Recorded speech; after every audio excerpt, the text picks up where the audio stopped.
전 세계에 불고 있는 한류 열풍의 주역 중에 하나는 K 드라마라고 할 수 있을 것입니다. 많은 사람들이 특히 한국 사람들에게 이 드라마라고 하는 장르는 남녀노소 할 것 없이 굉장히 익숙하고 친숙한 장르이죠. 많은 사람들이 드라마를 보면서 공감을 하는 이유가 있습니다.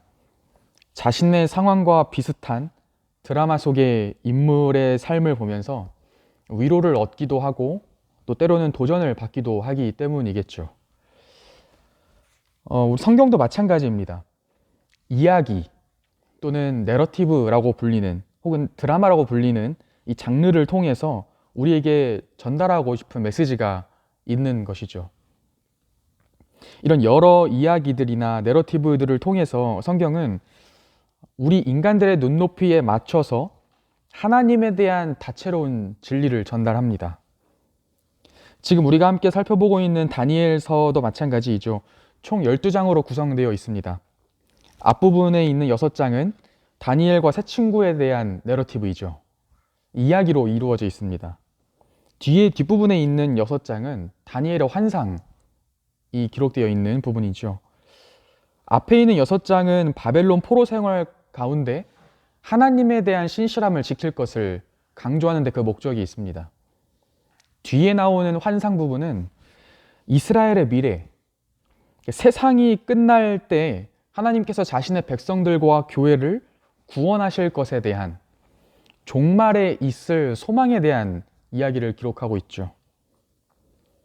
그래서 종합해 보면 다니엘서는 신약 성경에는 베드로 전서가 있다라고 한다면 구약 성경에는 다니엘서가 있다라고 할 정도로 혹자는 이 다니엘서를 가리켜서 어려운 시기를 지나는 성도들을 위한 소책자다라고 부르기도 합니다. 오늘 우리가 함께 보았던 다니엘 3장 1절부터 18절 그리고 그 뒤에 있는 이야기는 다니엘의 세 친구의 믿음에 대한 이야기이죠. 느부갓네살 왕이 거대한 금신상을 만드는 것으로 오늘 이야기가 시작이 됩니다. 그 금신상을 자세히 보면 완전히 금으로만 이루어져 있습니다. 이게 어떤 의미가 있냐라고 하냐면 우리가 앞장 2장에서 보았던 느부갓네살 왕의 꿈 내용 있지 않습니까? 그 꿈에 나왔던 신상 그리고 그 신상이 어떠한 결말을 맞게 될지에 대한 그 꿈의 내용과 정면으로 대치되게 된다는 것이죠. 느부갓네살이 꾸었던 그 꿈에 비추어 본다면 그 꿈을 보았을 때 느부갓네살 자신은 금머리로 묘사가 되어 있습니다. 신상의 나머지 부분은 은과 놋과 새와 진흙으로 이루어져 있죠. 그러다가 마지막에 그 꿈에 의하면 산에서 나온 손대지 아니한 한 돌에 의해서 쇠와 놋과 진흙과 은과 금까지 다 모조리 멸망하게 됩니다. 하지만 느부갓네살이 자신의 신상을 금으로만 만들었다라고 한다는 것은 자신은 그렇게 마지막에 망하지 않을 것이다라고 하는 자부심이었습니다. 나에겐 그 끝이 오지 않을 것이다라고 하는 표현이었죠. 다시 말하면 나 느부갓네살은 끝이 없는 무한한 존재다 라고 이야기하고 있는 것입니다. 마치 하나님을 지금 대항하고 있는 것이죠. 그 신상이 금으로 만든 신상의 그 형상의 모습이 어떠했는지는 성경이 자세하게 기록하고 있지 않아서 우리가 그 모양에 대해서는 알 수 없겠습니다만 확실한 것은 성경이 오늘 읽었던 본문 1절부터 18절까지 계속해서 같은 문구를 하나 반복을 합니다. 뭐냐면 이것이 느부갓네살 왕이 세운 금신상이다 라고 하는 문구를 계속 반복합니다. 이 모양이 바벨론 사람들이 섬겼던 어떤 한 신의 모습일 수도 있었겠죠.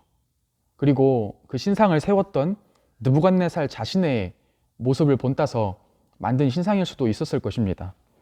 하지만 확실한 것은 이 신상의 존재 뒤에는 느부갓네살 왕의 거대한 힘과 권세가 놓여져 있다라고 하는 것이었죠. 그 신상을 보는 사람마다 그 신상을 세운 느부갓네살 왕을 그 왕의 위대함을 떠올렸을 것입니다. 느부갓네살 왕의 위대함, 자신의 위대함을 자랑하는 수단이었다는 거죠. 다시 말하면 이 금신상은요, 하나님을 향한 느부갓네살의 반항 그리고 반역의 외침이었던 것입니다. 여기서 멈추지 않고 느부갓네살 왕은 자신이 만든 금신상에 바벨론 제국의 모든 사람들이 나와서 절하게 강요합니다. 성경은 느부갓네살 왕이 금신상을 세운 지역에 대해서 바벨론 지방의 평지라고 기록을 합니다. 눈여겨보아야 할 필요가 있는데요. 왜냐하면 이 지역이 창세기 11장 2절에 나왔던 우리가 잘 알고 있는 바벨탑 사건, 그 바벨탑이 세워진 곳과 일치하기 때문에 그렇습니다. 인류가 모여서 함께 바벨탑을 쌓았던 목적은 딱 두 가지이죠. 첫 번째는 우리의 이름을 내자라고 하는 것이었습니다. 그리고 두 번째 목적은 흩어져서 우리가 땅에 충만하지 말고 하나님 명령을 정확히 어겨서 우리가 한 곳으로 뭉치자, 모이자라고 하는 것이었죠. 그렇게 인류의 위대함을 드러내기 위한 것이었습니다. 마찬가지입니다. 느부갓네살 왕이 바벨탑이 세워졌었던 그곳에 자신의 신상을 세운 목적 또한 정확하게 일치합니다. 자신의 영광, 자신의 이름을 드높이기 위한 것이었고, 드넓은 바벨론 제국, 온 땅 가운데 흩어져 있는 바벨론 제국의 권력을 한 군데로 뭉치기 위한 것이었습니다. 그래서 오늘 본문 2절에 보면 총독과 수령과 행정관과 모사와 재무관과 재판관과 법률사와 각 지방의 모든 관원들을 소환해서 신상의 낙성식에 참여하도록 하는 것이죠. 사실 사회나 어떤 한 국가의 일체성을 위해서 한 지도자를 신격화하는 작업, 그리고 다른 사람들로 하여금 그 지도자, 신격화된 지도자를 숭배하게 하는 작업은, 이런 현상은 우리가 살아가고 있는 이 세상에서도 빈번하게 우리가 관측을 해볼 수 있습니다. 특히 전체주의 국가들에서 너무나도 명백하게 드러나죠. 고대 로마 제국에서는 기독교인들에게 가이사냐 그리스도냐, 누가 왕이냐, 어떤 게 먼저인지 선택하라 라고 이야기했죠. 근데 우리나라에 있었던 일제강점기를 한번 떠올려 볼까요? 한국 교회는 신사참배냐 아니면 하나님에 대한 예배냐 선택을 해야 되는 기로에 놓였습니다. 어떤 게 먼저인지 선택하라고 하는 것이죠. 예배 드리지 말라는 게 아니었습니다. 신사참배도 하라는 것이었죠. 현대 지금의 중국을 한번 볼까요?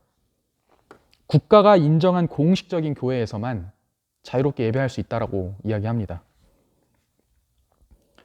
하나님께 예배 드리려면 예배 드리지 말라는 게 아니죠. 예배 드리려면 국가의 세밀한 간섭과 통제를 받으라는 것이죠. 이 모든 역사에는 공통점이 한 가지 있습니다. 제가 방금도 말씀드렸지만 우리의 신앙을 버리도록 강요하진 않는다는 것이죠. 그런데 교묘하게 세상과 하나님 둘 다 우리가 선택하도록 강요합니다. 진짜 속셈은 우리들 신자들의 마음 속에서, 우리들의 삶 속에서 하나님이 우리의 우선순위에서 점점 뒤로 밀려나게 하는 것이죠. 저와 여러분이 살아가고 있는 문화가 저와 여러분 개개인에게 요구하고 있는 것 또한 이와 똑같습니다. 하나님을 믿으면 목숨을 앗아가겠다, 죽이겠다 라고 이야기하는 게 아니죠.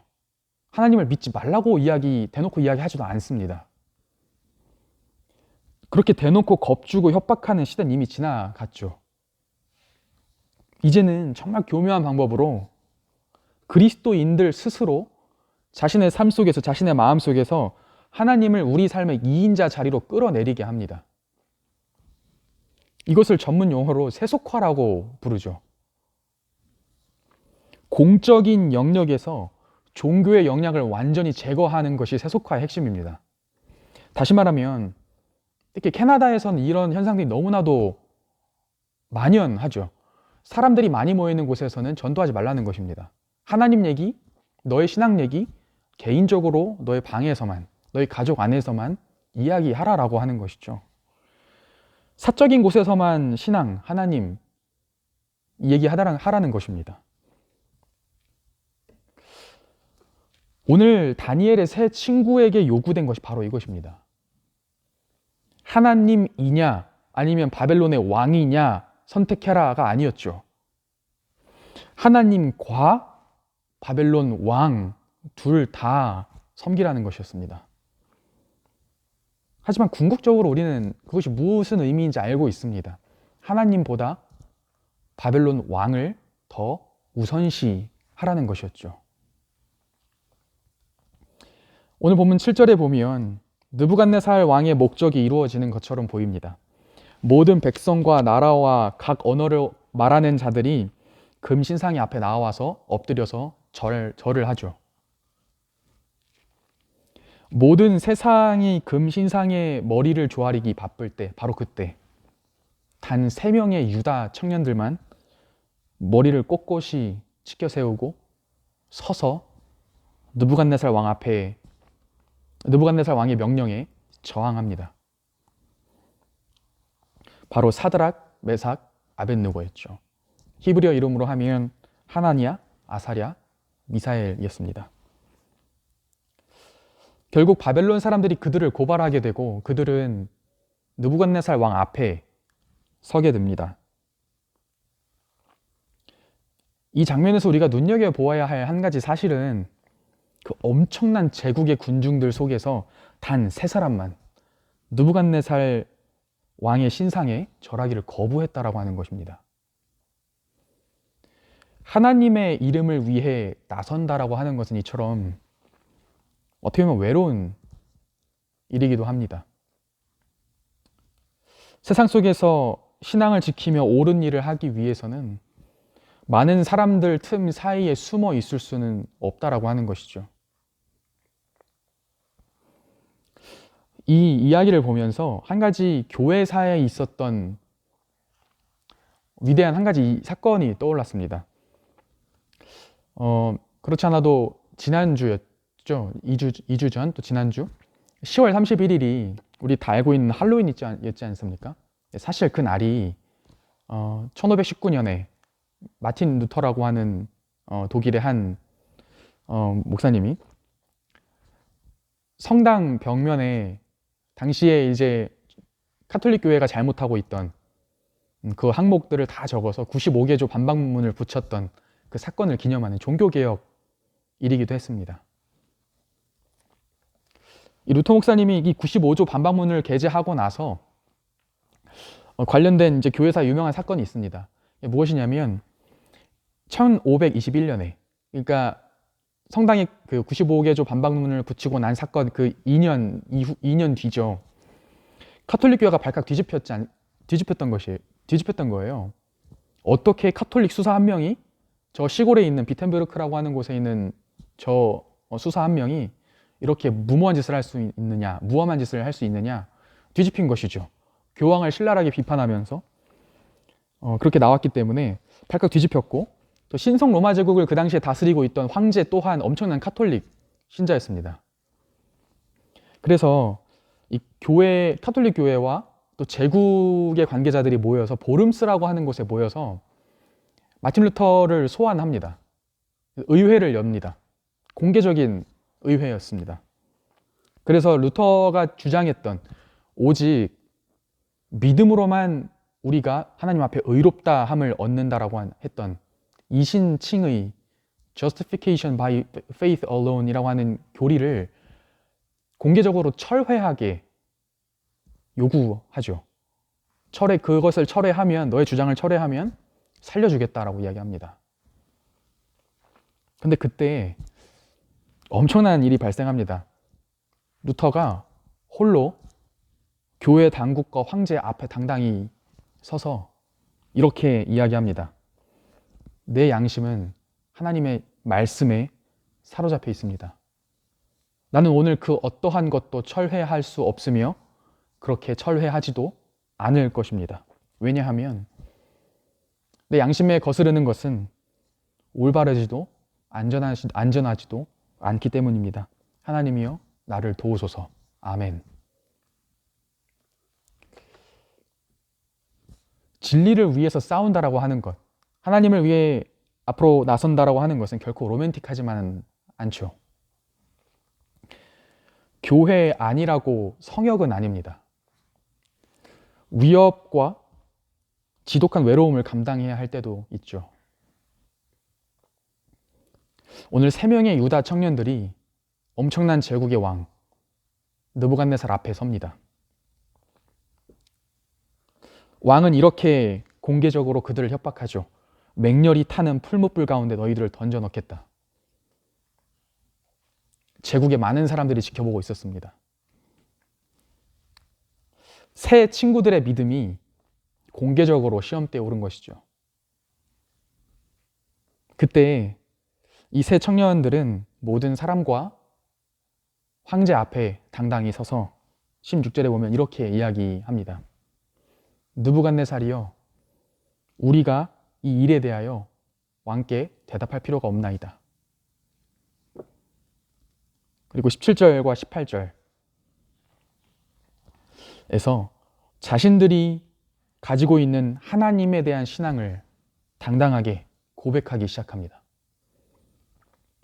왕이여, 우리가 섬기는 하나님이 계시다면 우리를 맹렬히 타는 풀무불 가운데서 능히 건져내시겠고 왕의 손에서도 건져내시리이다.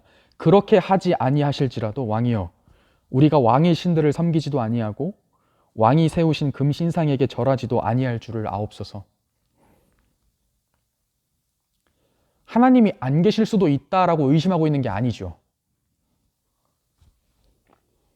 우리가 섬기는 하나님께서 우리를 구원하고자 하시면 하나님은 반드시 그렇게 하실 것이다라고 하는 자신들의 하나님에 대한 신앙 고백이었습니다. 세 친구들은 느부갓네살에게 이렇게 이야기하죠. 느부갓네살을 가리켜서 왕이라고 계속 칭합니다. 왕이여, 왕의 손이, 왕의 신들이. 하지만 사실 이 전체적인 의미를 보고 파악을 하자면 사실 완전 반대 이야기를 하고 있습니다. 당신이 우리 앞에 왕이라고 하고 서 있지만 사실 하나님만이 우리를 구원하실 수 있는 유일한 왕이십니다. 라고 하는 신앙 고백이었죠. 혹시 그것이 하나님의 선하신 계획이 아닐지라도 우리는 우리가 해야 할 일을 할 것입니다. 우리가 섬기는 하나님께 끝까지 충성과 순종을 맹세할 것입니다라고 고백합니다. 우리가 오늘 함께 살펴보고 있는 이 세 친구들의 신앙 고백은 사실 우리가 너무나 잘 알고 있는 어떤 누군가의 고백과 참 맞닿아 있습니다. 죽음을 앞두고 겟세마네 동산에서 드리셨던 바로 우리 주님의 기도이죠. 내 아버지여, 만일 할만하시거든, 만일 가능하시거든 이 잔을 내게서 지나가게 하옵소서. 하나님 아버지께서는 물론 자신의 독생자이신 예수 그리스도에게 그분이 고난의 잔을 마시지 않게 하실 수도 있으셨습니다. 그런데 그것은 죄인들을 구원하시기 위한 하나님의 선하신 뜻은 아니었죠. 십자가 없이, 피 흘림 없이 죄사함도 구원도 없기 때문에 그렇습니다. 하나님께서 정하신 방법이 아니었기 때문에 그렇죠. 그렇기 때문에 십자가라고 하는 것이 절대적으로 필요했었습니다. 우리 주님께서는 이렇게 기도를 마무리하십니다. 그러나 내 원대로 마옵시고 아버지의 원대로 하옵소서. 자신의 생명을 선하신 아버지의 손에 내어 맡기십니다. 그리고 우리가 잘 아는 대로 십자가에 달리셔서 아버지의 뜻대로 죽기까지 순종하시죠. 그렇습니다. 저와 여러분은 오늘 본문에 나오는 사드락과 메삭과 아벳느고, 다니엘의 세 친구들과 같은 믿음의 영웅들은 사실 아닙니다. 우리가 그렇게 불릴 자격이 사실 없죠. 하나님 편에 서 있는 것처럼 보이면서 동시에 사람들에게 칭찬과 칭송을 받는 것을 즐거워하는 존재들이 바로 우리들입니다. 교묘하게 십자가 없이 영광을 취하려고 하는 것도 우리의 죄된 본성입니다. 사탄과 세상은 우리에게 이렇게 이야기합니다. 눈앞에 있는 사람들에게 절하고 편하게 하나님 섬겨라. 십자가 없이 영광에 도달할 수 있는 지름길이 있다라고 속삭입니다. 하지만 우리 주님께서는 내게 엎드려 절하면 천하 만국과 그 영광을 주겠다라고 하는 사탄의 목소리에 이렇게 대항하십니다. 너는 주 너의 하나님을 경배하고 그분만 섬기라. 우리 주님께서는 십자가 위에서 이 타락한 세상의 모든 인생들의 고통과 슬픔을 전부 느끼셨습니다. 모든 세상 앞에서 공개적으로 그분의 순종이 시험대에 올랐죠. 하지만 그분은 결코 멈추거나 포기하지 않으셨습니다. 바로 믿음 없는 저와 여러분을 위해서 끝까지 십자가에 달려 죽으시기까지 하나님 아버지에 대한 신실한 믿음을 이루셨습니다. 오늘 말씀은 저와 여러분에게 왕이신 하나님을 섬기는 그분의 종으로서 이 타락한 세상 속에 살며 무엇을 의지하며 살 것인가 질문을 해옵니다. 눈에 보이는 사람의 반응을 신뢰할 것인가? 아니면 보이지 않지만 변함 없으신 하나님의 선하심과 인자하심을 신뢰하며 살아갈 것인가? 귀에 들리는 사람의 목소리에 의지할 것인가? 아니면 세밀하게 울려 퍼지는 하나님의 거룩하신 말씀을 의지할 것인가? 우리에게 질문을 해옵니다. 이 결단의 몫은 비단 이 세상의 삶을 살아가시는 성도 여러분의 몫만은 아니죠. 사역자인 저에게도 동일하게 요구되는 결단입니다.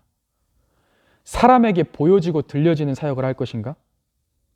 하나님의 말씀에 씨앗을 뿌리며 느리더라도 바르게 갈 것인가?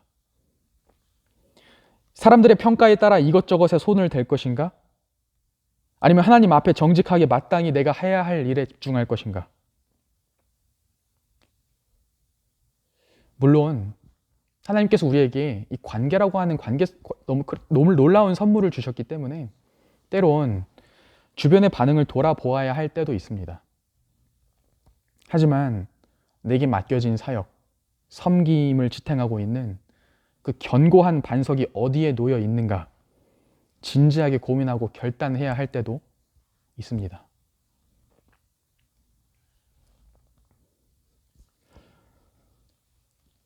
교회 사역의 필드로 들어오고 나서 함께 공부했던 동료 전도사님들, 목사님들이 많이 했던 질문이 있습니다. 이민교회 사역이라는 게 만만치 않을 텐데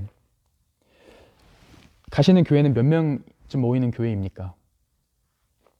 물론 한 교회에 대해서 평가할 수 있는 여러 가지 지표들이 있지만 한눈에 사람들이 쉽게 이야기할 수 있고 물어볼 수 있는 것이 규모라고 하는 것이겠죠.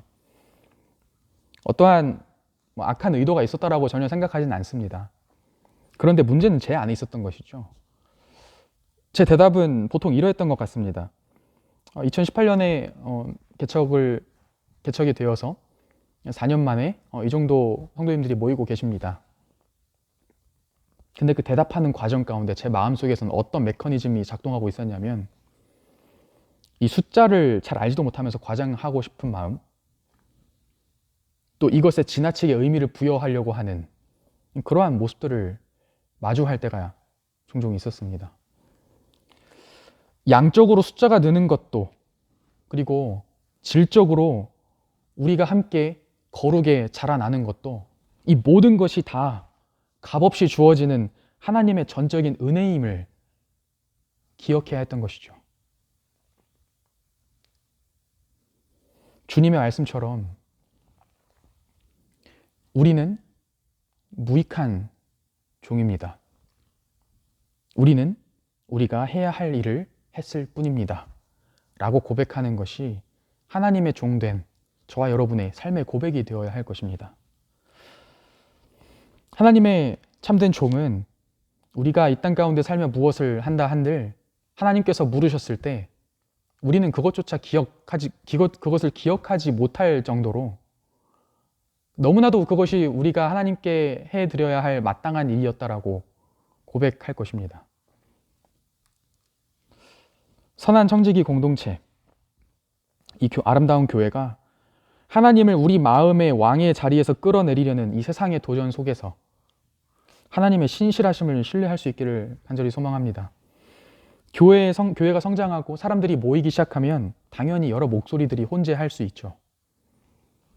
하지만 그럴수록 하나님과 또 그분의 선하심과 인자하심만 더 드러날 수 있기를 소망합니다.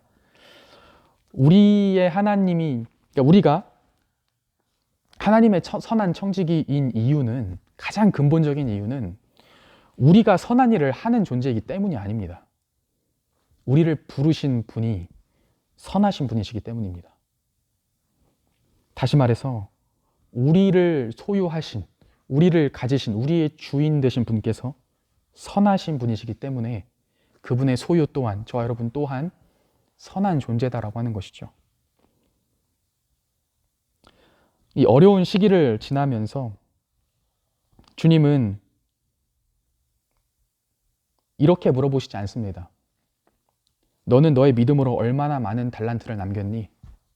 저와 여러분을 눈에 보이는 성과로 판단하시지 않습니다.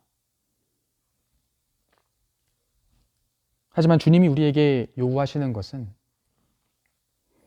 우리 자신의 능력과 믿음으로 사는 것이 아니라 주인 되신 하나님의 선하심과 인자하심을 신뢰하는 것입니다. 그러한 종에게 주님께서 이렇게 칭찬하십니다. 우리가 5달란트를 남겼던, 2달란트를 남겼던 상관없이 이렇게 이야기하십니다. 잘하였도다. 착하고 충성된 종아. 네가 적은 일에도 충성하였노라.